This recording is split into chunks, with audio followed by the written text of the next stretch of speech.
I've been hugely lucky travelling the world, visiting many of the planet's most astonishing sights, yet the British Isles remains my favourite wildlife hotspot. In this series, I'm taking a look at the different habitats that make up our unique landscape. And this week, I've come to one of our most important areas of natural beauty, the mighty Peak District. While I'm here, I'm hoping that I might catch a glimpse of the mountain hare, and I want to catch up with red grouse up here on the moors. But you know, with an environment as rich as this, there's every chance that I might be surprised by something else.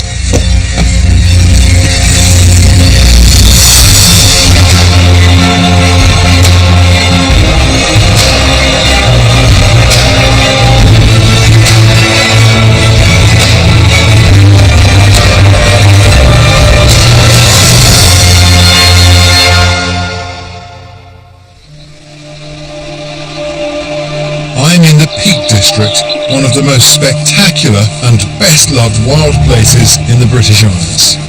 You know, we always hear about the wonderful biodiversity of the tropical rainforest or the tropical reef. But if you come up into the uplands of Britain, we have our own equivalent, the Heather Moor. This is an incredible environment that simply teems with life.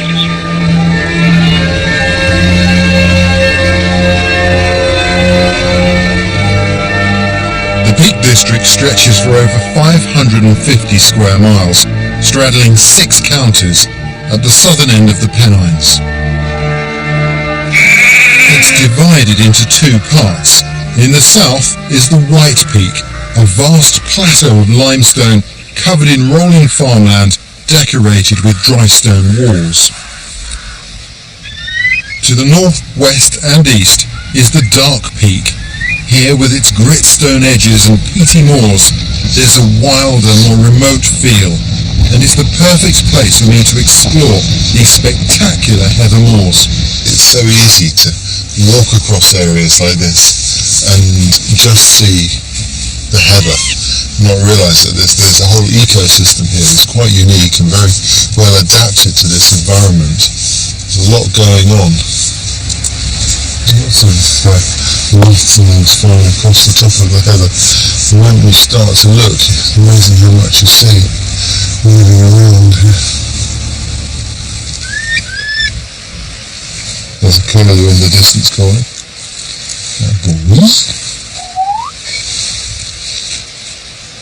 That's lovely to see.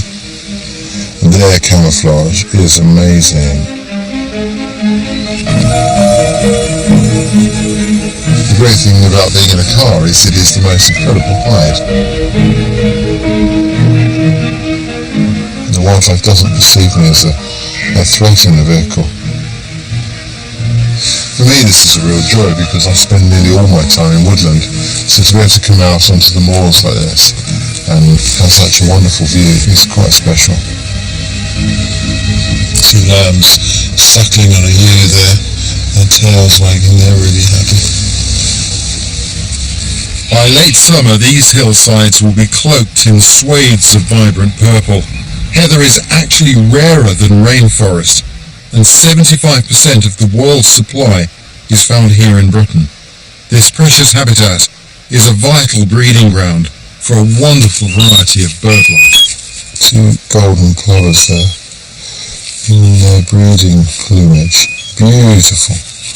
Marks, it's like they got the best bib and tucker on. It's almost their equivalent of a dinner suit compared to the winter plumage.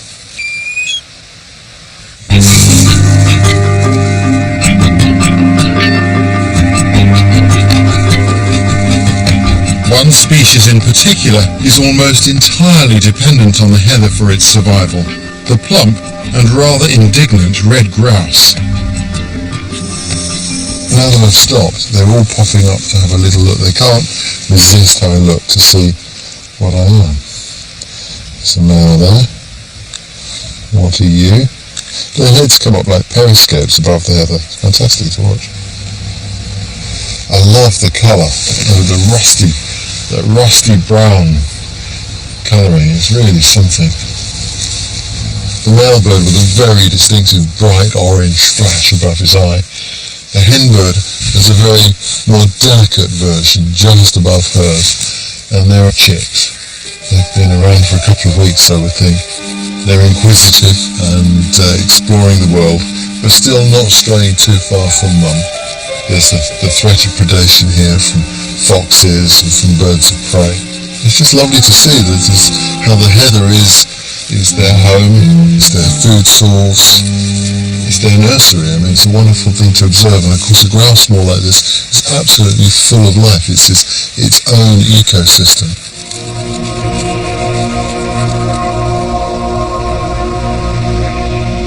The heather isn't just cover and a place for the red grouse to raise their young, it's actually part of their food source as well. If you take a look at this heather sprig here, it's these young buds here that they like to eat. Heather is one of just a few plants that can survive on this peaty and infertile acidic soil. Without careful management, it quickly forms dense woody stems with no nutritional value. In fact, red grouse are largely the reason these heather moors exist. In order to keep a healthy supply of grouse for shooting, moor keepers carry out heather burning to keep the plants young and vigorous. At the same time, they carefully preserve areas of older plants for the red grouse and other wildlife to nest in, giving the peaks their distinctive patchwork look. Jeff Eyre is groundskeeper and manager here at Little Howden Moor. Jeff, when people come to the Peak District and they look at the countryside, it's all managed, isn't it? It's all in custodianship. Yeah, every area I look at in the whole of the Peak District, it has a name behind a farm or a person that's looking after it, or probably an estate that's looking after it. Yeah, it's all individually managed. And since the return of the heather, what changes have you seen in the wildlife? Oh crikey, I mean, it's amazed me. I mean, as you've seen today, the place is filled up with blackbirds, curlews, every blade you could think of. It's just revolutionised the area. It's been a long while since I've been up on these moors, gosh, nearly 30 years now, and I'm astonished at the noise, the wonderful sound of the curlews and the lapwings is quite different to how it used to be. Oh yeah, I mean, it's alive, isn't it? The red grouse have to share this favourite food supply with another upland creature that is also specialised in feeding on the poor vegetation.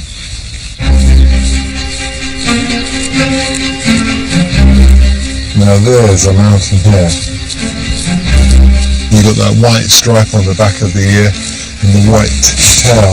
And of course, these hares in the winter, they change their coat to the white pelage for protection and camouflage when there's snow on the ground. The mountain hare's tail stays white all year, so you can easily distinguish it from its cousin, the brown hare. Its face and body are also shorter and rounder, the smaller surface area helping to reduce heat loss in the cold uplands. Sometimes when they run and you look at their fur, it kind of shimmers. I'm not sure whether the fur's longer than an ordinary hare's, but it's got a different quality. They're usually found at mountainous altitudes where food is scarce.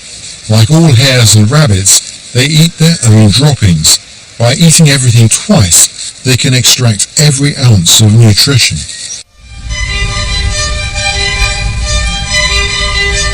I've come to the Uplands in the Peak District.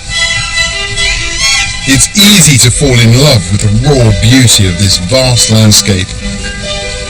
And if you look closely, there's plenty of fascinating wildlife to keep you entertained. Patrolling the skies is the spectacular short-eared owl.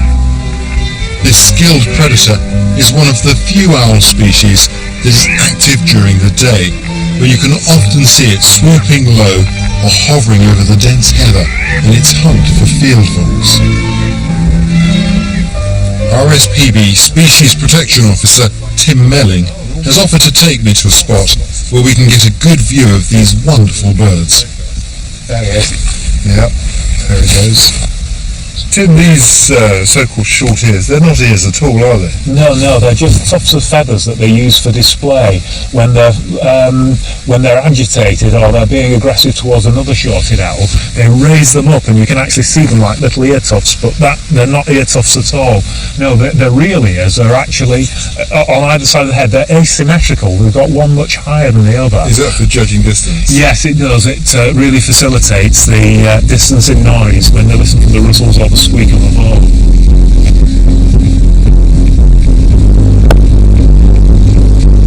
With one ear lower than the other, the sounds from a vole rustling in the undergrowth will reach each ear at a slightly different time, allowing the owl to pinpoint the vole's location with extreme accuracy.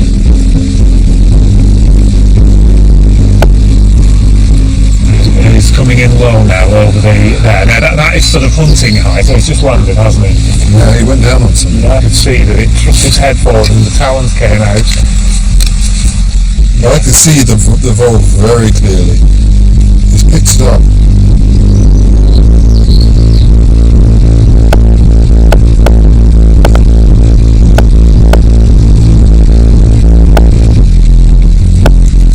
This one has just managed to catch one. On the right, I can just make out a smaller owl. It's likely it's a fledgling still nesting on the ground, and the adult has brought the vole back to feed it. Here he goes. Oh yeah. Without the vole. Without the vole.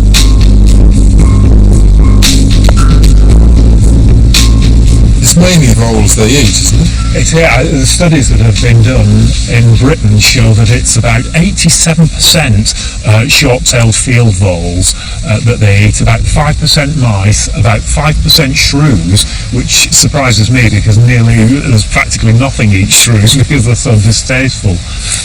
You're making that sound like a recipe.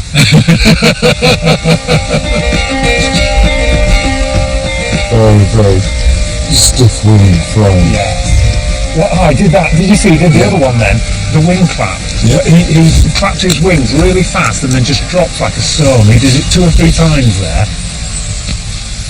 They have the most incredibly vivid, I guess a chrome yellow eye, isn't it? It's bright yellow. It is even more yellow than a number plate on a car, isn't it? And it shines in the sunshine as well. You can see it at such great distance. Oh, I've been able to pick it up very, very clearly through the telescope here.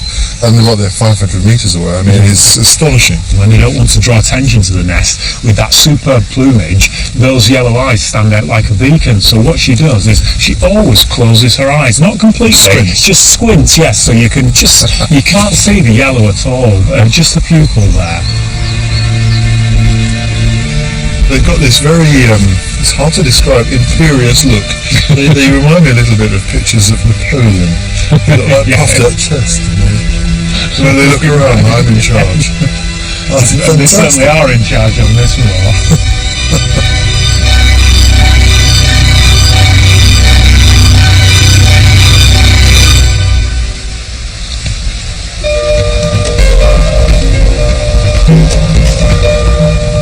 As I start my journey to the eastern side of the peaks, the vast open moorlands become broken up with pockets of woodland.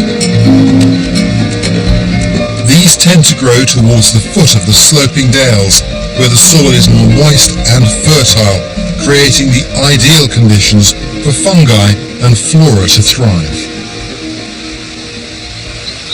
I'm going looking for a predator tonight, and I want to make an animal call to try and entice it with. And a very good material to make that from is a bit of sycamore without any knots.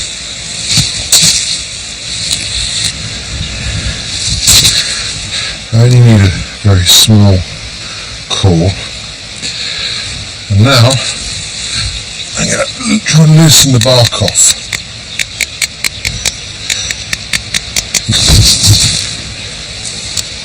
What I've done is I've twisted that now so that the bark will actually rotate like so. So I can now take that off. But before I do so, I'm going to cut the notch for the whistle. And cut straight in And I'm going to cut up to it like that. Now I can remove that and slice off the air channel for the whistle. Now, below that notch, I need to cut an air channel. So I have to put that somewhere where I won't tread on it.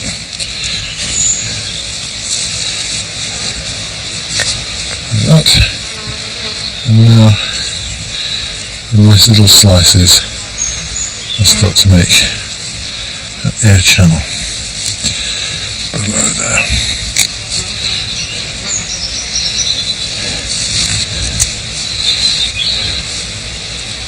And then it's a matter of putting it back together and giving it a try and see if it works.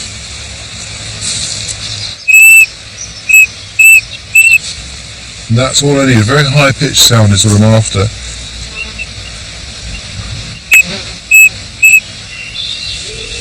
With the whistle finished, I'm ready to venture further into the woods. I'm going to track down some badgers. Although they're nocturnal, my plan is to find their tracks in daylight, which will lead me to their set, so that I can return to the right spot tonight. One of the great joys of being out in the outdoors, particularly in the woods, is looking for animal trails like this one that show animals are going backwards and forwards on a regular basis. Now, I know from experience that this trail is a badger trail. It's got a little undulation to it. It's very well swept. Badgers are like walking wallpaper brushes. They sweep the trails as they go. They can't help it. They've got very long hair. We follow this trail a little way.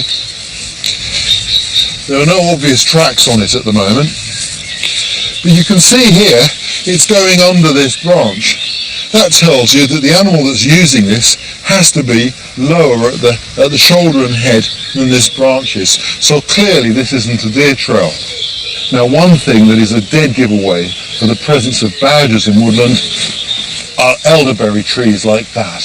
Badgers love elderberries. And when they come into the woods and go to the toilet, elderberry trees grow. And very often those bushes are found next to their homes, which we call sets. Let's go and have a look. And there you go, I'm not wrong. Look, do you see this little rectangular hole in the ground? That's not made by a human. That is the remains of a badger's toilet, badger latrine. And all around here you can see others. And this is still in use. There are fresh droppings here. You get right down, you start to see the ground through a badger's eyes.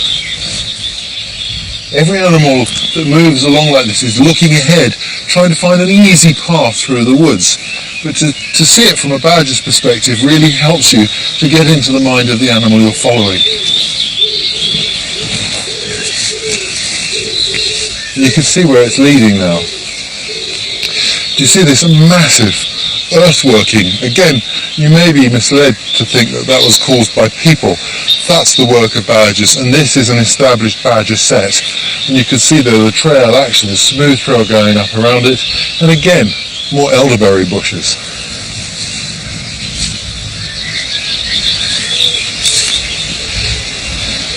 This is a typical badger's burrow.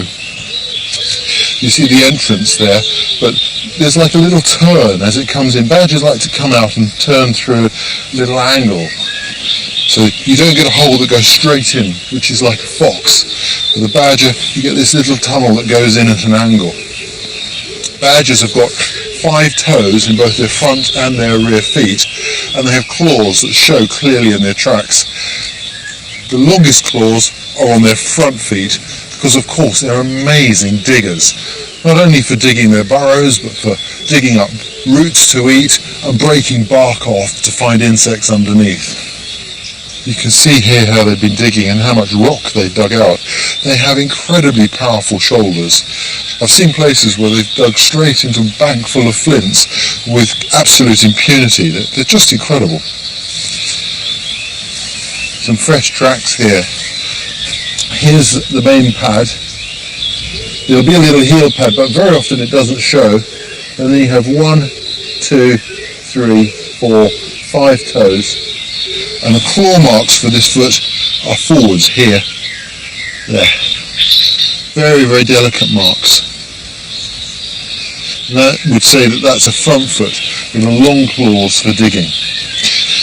You know, I've spent most of my adult life tracking animals, tracking in general, living in the woods, and I still find as much excitement today finding those fresh tracks as I did the first time I recognised badger tracks.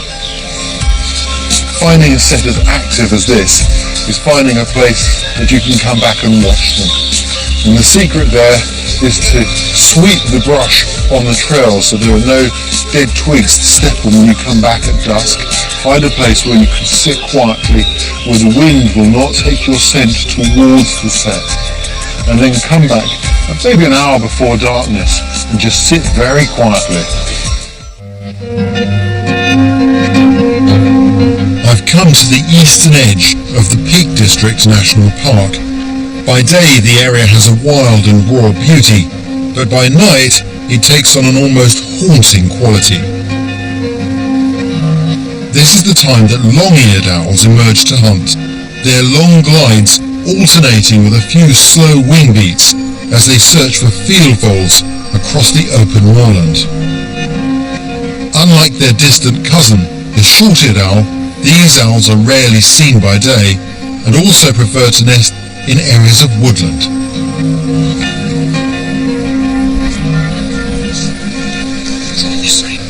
It's in these woods that I've come with local resident Irene Brereton to see one of Britain's best loved nocturnal creatures, the badger.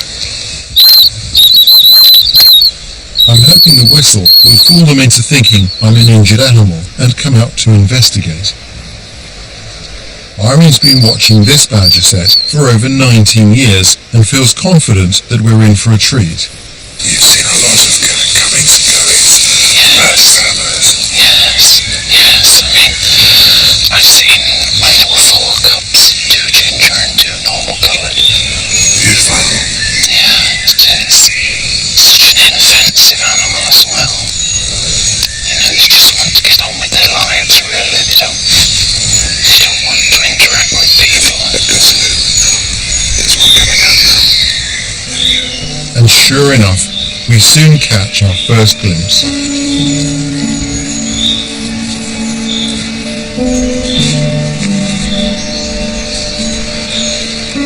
The family of badgers emerge from their set. Badgers don't see colour or detail, only movement, so as long as we're still, we can sit and watch these wonderful creatures as they get to work busily foraging for earthworms, grubs and insects. I think this is fantastic. It's a real privilege to come out and be able to watch a set like this. Yeah, absolutely. And you think that while we're out here, people are watching, make-believe soap operas indoors. We've got a living drama in front of us. It's just fantastic. Yeah. You come out, you never know quite what to expect. I never tire of this. Oh no. They always do something a bit different. They are magical. They're wonderful, aren't they? I think we'll leave them to it, shall we? Yes.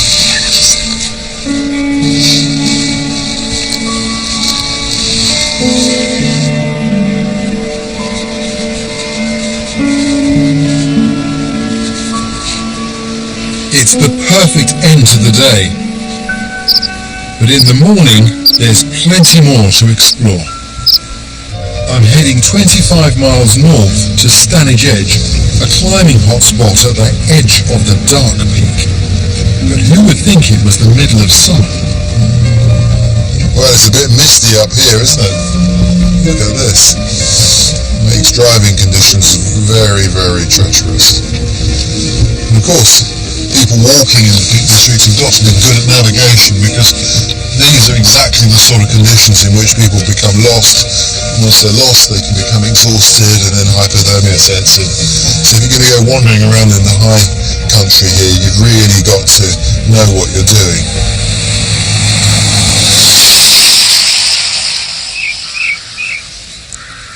Despite the weather, Tim Melling from the RSPB has agreed to meet me here for a bit of bird watching. I think the fog's got thicker, actually. can see less now, like a few minutes ago. This is actually very good weather for ringoozles.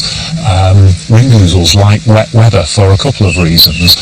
One is that it brings all the worms to the surface. In hot, dry weather, the worms migrate down, and worms are the favourite food. So that's the first advantage of it.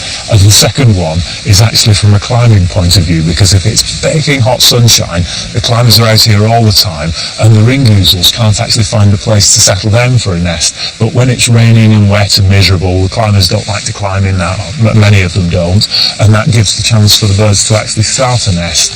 So even though it's not good for watching ringoozles, it's very, very good weather for ringoozles. In the deep fog, I can just make out a wary ringoozle.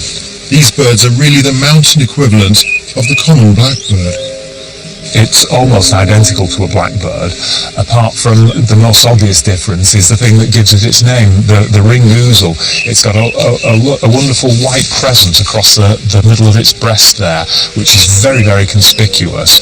And it's got a more subdued beak than a blackbird. It's not the really bright crocus-coloured beak, no. It's almost a bit of shading on the tip. There is, yeah. It has a shading on the tip, and it's a duller yellow. And it also has a white panel in its wing and a little bit of white scaling.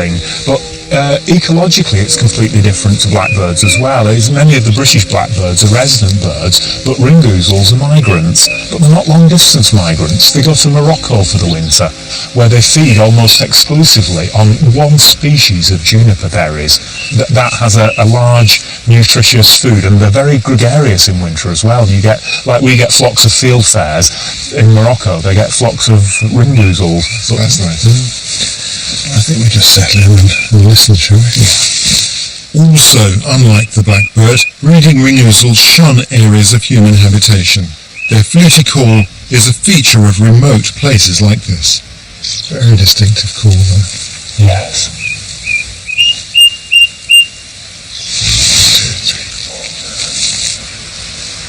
2, 3, 4. But he's clearly fairly relaxed at our presence here, because that's pure song. That isn't agitation call. I said about rain being good for ringoozles because it brings the worms to the surface, but also it can chill the chicks. So usually when it's raining, the female will actually mantle the young chicks in the nest to stop the rain falling on them. It sounds louder than it is because the cliff acts as a big reflector. It certainly does. When I look in that direction, all I can see is white. Yes.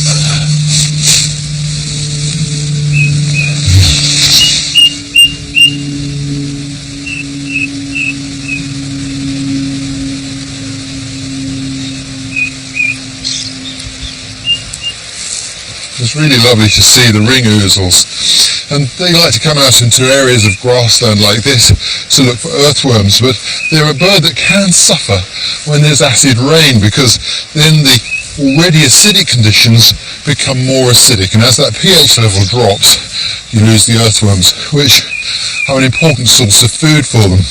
But there are things that cope extremely well with the poor nutrient conditions you get in these acidic peat moors, and one of those is, to my mind, one of our most beautiful plants. Now this is what I'm looking for. This tiny little plant here. This is a sundew. The colours are amazing, the red and the vibrant green, and the little beads of glue there.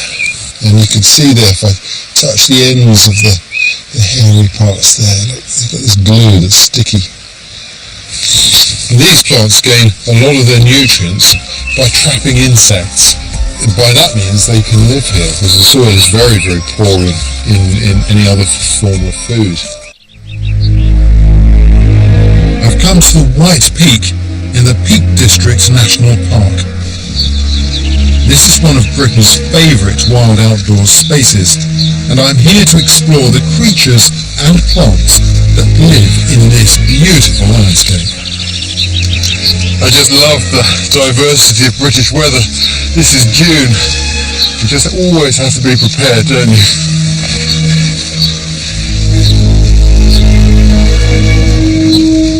Of course, rain is a vital part of nature.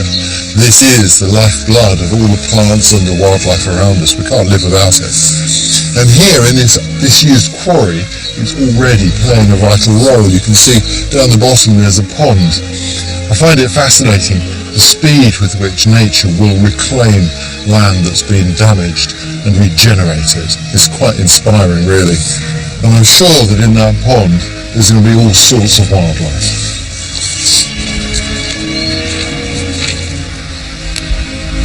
That's nice to see. Look at that little sapling there. That's a witch elm tree. You can see if I pick one of the leaves, that's a good one. If you look at the leaf, it's got like two little spikes either side of the central one. So you get this W. You always remember the witch elm because of the W shape. That was an important tree in the past to our ancestors. Back in the Stone Age, they made bows out of the wood of that, and you can also use the bark for string. At the bottom of the quarry is a dew pond, an important habitat for amphibians, so it's no surprise this is where I find Chris Monk, Derbyshire's amphibian recorder. Hey Chris, how you getting on? Oh my goodness, look at that! Chris has a special license to catch these rare, great-crested newts in order to monitor them. That's incredible. These are a couple of great-crested newt females. They would have been laying their eggs up until a few weeks ago, mostly in April and May. They are amazing creatures, aren't they? They always strike me as almost being from another age. Well, I mean, amphibians are one of the first species to actually migrate onto the land from the seas. How did they come to be here in the pond? Well, when this area was, in medieval time, was turned over to sheep pasture and farms and things spread up onto this area of the limestone plateau, the only way they could have livestock up here was to do lots of field ponds. So there's lots of clay-lined field ponds, dew ponds, some of which are still around today. And basically the newts just use them as stepping stones to come up from the river valleys up onto these sorts of areas. It's fascinating, isn't it? In that our older ways of working with the land still provided habitat for wild things. And what's the purpose of this incredibly bright colouring? It's thought to possibly be a warning coloration in the same way as things like bees and wasps have bright colours underneath, or possibly a camouflage from underneath to break up the outline of the newts when seen from underneath, so that when it's in the water. Because they can't be eaten, they're toxic, aren't they? Yes, they have cells in the skin which produce a nasty tasting chemical, so the adults don't get eaten by very many things at all. The main problem is the tadpoles are very delectable for lots of things to eat because they don't have the poisons in the skin, so fish and lots of invertebrates, diving beetles, things like that will eat the tadpoles. That's what keeps the numbers down. That's why we're not overrun with great-crested newts. Yeah. Now I'm going to hand this female newt back to you, and we'll record her presence and enter some more bottle traps and put her back where she came from. That's fantastic. They're very good in the water, aren't they? They use the tail to swim. He's just burrowing away into the pond weed there. Let's have a look and see what we've got in the next truffle lot. Seems to be another new one in there. This one looks like a male. It's a bit late in the season now because they call crested newts because the male develop a big crest in the breeding season, but that gets absorbed later in the summer. And as we're now into June, the crests have disappeared. So tell me about their life cycle. The adults return to the pond February-March time into April. Then they have courtship and egg laying April through to May. The adults will start to be much more active in and about the pond now, and gradually most of them will leave, and by the end of July there won't be any adults left in the pond. They'll be out foraging in the surrounding habitat. And the tadpoles will develop into little newts, and they'll leave about September time normally and go on to land as well. And they'll all hibernate over the winter period and re-emerge in the early spring. What do they do on land? They're mostly active at night. They're out looking for small invertebrates, things like that. They prey on small worms, spiders, anything that basically anything they can get in their mouth. They're really quite active predators.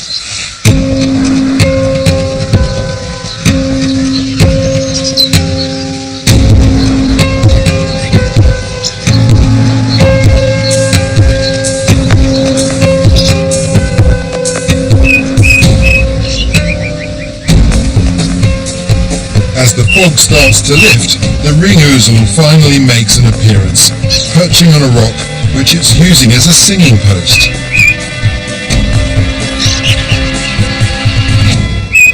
With only the sound of birdsong in the air, it's strange to think this wildlife haven was once a bustling limestone quarry. Since Roman times, limestone has been mined from the White Peak, and the industry left the hills scarred by countless sunken holes and quarries. After the quarrymen left, just a few decades ago, nature has been busy reclaiming the area. Richard Spowage from the Derbyshire Wildlife Trust has been monitoring the animals and flora that have made their home here in Millersdale Quarry. Essentially what you've got is a quarry company that just abandoned the site, left all the rubble and debris on the floor, and nature has just moved in. And the fortunate thing around here is there's been enough seed source and plant source to actually recolonise the site as a limestone grassland. And I guess all the nooks and crannies, particularly on the cliff faces, are ideal for wildlife. Yeah, fantastic. I mean, the bird species, this quarry's got jackdaw, but you also get the odd raven in quarries up here, peregrine in a couple of quarries, and even barn owl are moving back into quarry sites. That's fantastic. Ash trees, a lot of sallow. Yeah. It's kind of regeneration woodland, isn't it, really? It is. I mean, the natural succession would be to ash woodland eventually. It would try to develop into ash woodland. What we're trying to do is sort of hold it back as long as we can. And I don't think that will be forever because it's just not possible. But to maintain these quarry floors as limestone grassland, well, it's a pretty unique environment, isn't it? Yeah. The meadow ants establishing themselves here. Yeah, that's right. They're creating these incredible mounds like this one. Look at that. All this is covered in thyme, isn't it? Absolutely covered in wild thyme. That's beautiful. It's really a result of creating a micro-habitat by the ants. They've mixed up all this really fine soil they've brought up from underneath. And so you've got an incredibly well-drained little mound. And that's what the thyme is really thriving on. What's that nest there, Richard? It's a nest covered in baling twine. That's a raven's nest. They've picked the most awkward spot. They're little rascals, aren't they? Yeah. We used to ring the young, but that site is probably just a bit too dangerous to bring ropes over. I really get a sense of nature just coming back with this carpet in here and then the trees, and it's taking control again and restoring things. Yeah, and if you think if we were stood here in the 30s, it would be absolutely bustling with activity. This would be a busy working quarry, and now we're stood here with birdsong all around us and wildflowers all around us. It's just incredible what nature can do, really. It's fantastic.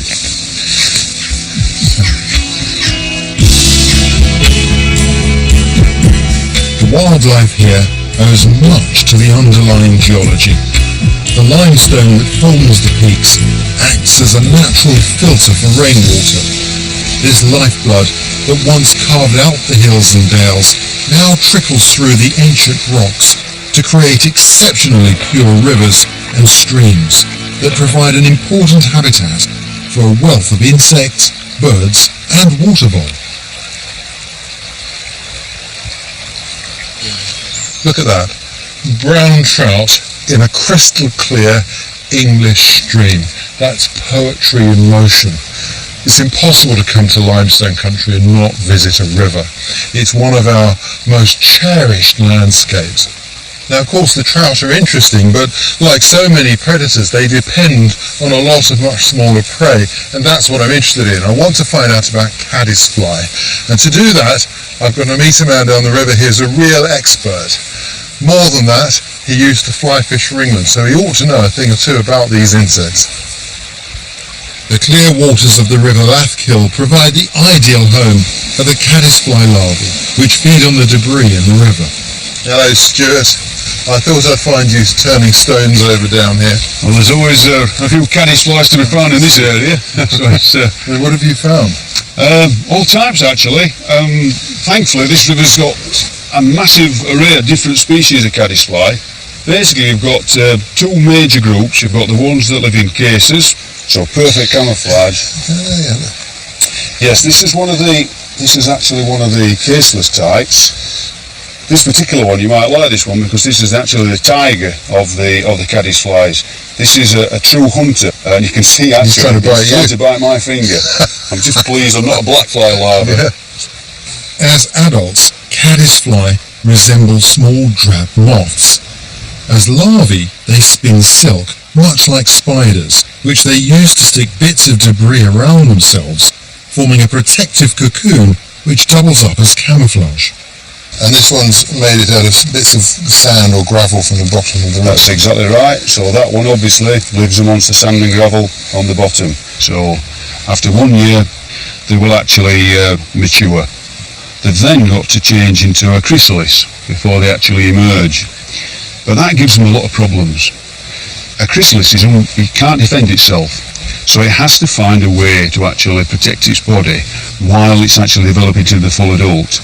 If it's a cased one, then quite simply, it just seals the ends of the cases up with stones and it actually matures within that. That keeps the predators out. If it's a caseless one, it has to build a small shelter, these small shelters here, and again, that protects it. It's basically built itself a wall and it's inside, totally protected. Look at that. That is fantastic.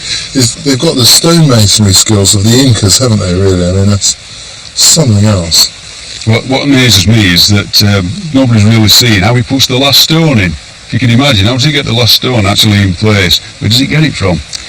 What can they tell us about the health of the river itself? They are key indicators to water quality, and if anything goes wrong with the water, obviously these are the first guys to actually feel it, and by actually monitoring these insects, we get a good idea of how good the water is. So if there's been any pesticides in, or if there's any problems with road runoff, these things react to it far, far sooner than a chemical test will actually tell us. Because these are actually keeping their eye on the water 24 hours a day, 365 days a year, so they're always here. I really like it when we can find creatures in the wild that can be used as a litmus to reveal the impact that we have on environments. Yes, yeah. And of course this is something that families with children can go out and look for, as long as they're safe with the river, obviously. Yes, that's how I started, taking things home in jars and looking after them and releasing them when they hatch into the adults. But the most important thing is, as if you said, it's actually the litmus. It's the actual, these are the canaries in the cages that actually help us detect what's wrong with the water and what's good with the water. Thankfully, this bit of river is absolutely pristine. You know, it's A1. The rivers that are happy sound happy. Yeah, it's music, basically. Yeah, that's the music of the river, and the river is happy, and that's what we love. It's a real privilege to have spent time here surrounded by this wonderful wildlife. This constantly evolving ecosystem is a perfect example of how man and nature can work hand in hand to ensure this landscape may be enjoyed for many generations to come.